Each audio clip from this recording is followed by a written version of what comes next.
அனைவருக்கும் வணக்கம். புத்திசாலி கரடி. புலியை ஏமாற்றிய கரடியின் புத்திசாலித்தனம் பற்றிய கதை. ஒரு மிகப்பெரிய மலைக்கு அருகில் அமைந்திருந்த காட்டில் ஒரு கரடி வாழ்ந்து வந்தது. அந்த கரடிக்கு ஒரு குட்டி மகன் இருந்தான். அந்த குட்டி கரடி எப்போதும் சுறுசுறுப்பாகவும் சுட்டித்தனமாகவும் நடந்து கொண்டே இருப்பான். இருப்பினும் அந்த பெரிய கரடி, "மகனே, நீ சுறுசுறுப்பானவனாக இருப்பது நல்லது. அதைவிட முக்கியமாக நீ புத்திசாலியாக இருக்க வேண்டும். எந்த ஆபத்து நேர்ந்தாலும் உன் புத்திசாலித்தனத்தை பயன்படுத்தினால் அந்த இடத்திலிருந்து தப்பித்து விட முடியும். ஆகவே எப்போதும் அறிவோடு சிந்தித்து நடந்து கொள்" என்று அறிவுரை கூறியது. ஒருநாள் உணவு தேடுவதற்காக பெரிய கரடி காட்டுக்குள் சென்றது. அப்போது குட்டி கரடிக்கு மிகுந்த சலிப்பு ஏற்பட்டது. "நானும் சற்று காட்டுக்குள் சென்று பார்ப்போமே" என்று எண்ணிய குட்டி கரடி மெதுவாக நடந்து காட்டுக்குள் சென்றது. காட்டுக்குள் சென்றதும் குட்டி கரடி பாறைகளின் மீது ஏறி குதித்து விளையாடியது. அச்சமயம் திடீரென ஒரு பெரும் உருமல் சத்தம் கேட்டது. பயந்த குட்டி கரடி அந்தச் சத்தம் வந்த திசையை நோக்கிப் பார்த்தது. அங்கே ஒரு பெரிய புலி குட்டி கரடியை பார்த்து சிரித்துக் கொண்டிருந்தது. அப்போது குட்டி கரடி பயத்துடன், "நீங்கள் என்னைச் சாப்பிடப் போகிறீர்களா?" என்று கேட்டது. அதற்கு புலி, "ஆமாம்.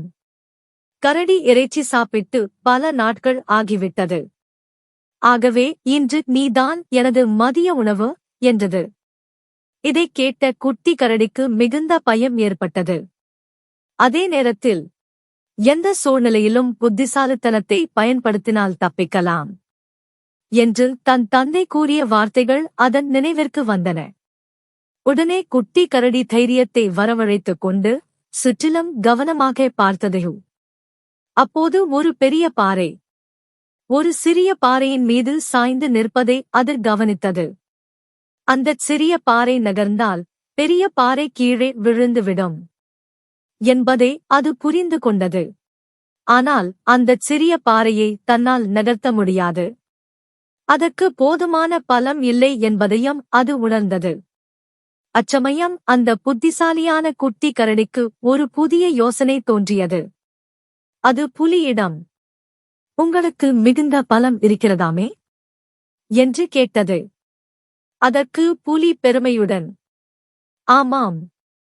இந்தக் காட்டில் சிங்கமும் யானையும் தவிர என்னிடமே அதிக பலம் உள்ளது" என்றது. அதைக் கேட்ட குட்டி கரடி, "நான் இன்று உங்களுக்கு உணவாக மாறப்போகிறேன் என்பதில் எனக்கு மகிழ்ச்சியே. நீங்கள் எப்படியும் என்னைச் சாப்பிடப் போகிறீர்கள். ஆனால் அதற்கு முன் உங்கள் பலத்தை ஒருமுறை காட்ட வேண்டும் என்ற ஆசை எனக்கு உள்ளது" என்றது. அதற்கு புலி, "என்ன செய்து என் பலத்தை நிரூபிக்க வேண்டும்? இந்த மரத்தை அடித்து உடைக்கட்டுமா?" என்று கேட்டது. அதற்கு குட்டி கரடி, "அதை நான் கூட செய்ய முடியும். இங்கே பாருங்கள், இந்தச் பெரிய பாறையை மட்டும் தூக்கிப் பாருங்கள்" என்றது. அதற்கு புலி, "இந்தப் பெரிய பாறையை யாராலும் தூக்க முடியாது. வேறு ஏதாவது சொல்லு, அதை நான் செய்கிறேன்" என்றது. அப்போது குட்டி கரடி, "அடியில் உள்ள இந்தச் சிறிய பாறையை மட்டும் நகர்த்துங்கள்" என்றது. உடனே புலி அந்தச் சிறிய பாறையை அசைத்தது.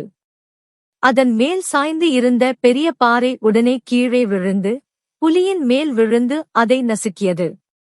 இதனை எதிர்பார்த்துக் கொண்டிருந்த குட்டி கரடி உடனே மறுபக்கம் ஓடி தப்பித்தது.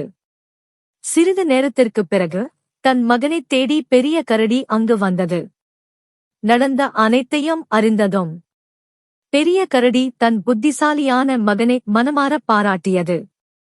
இக்கதை சொல்லும் நெறி: ஆபத்தான சூழ்நிலையில் அச்சப்படுவதற்குப் பதிலாக அறிவும் புத்திசாலித்தனமும் கொண்டு தீர்வு காண வேண்டும். நன்றி.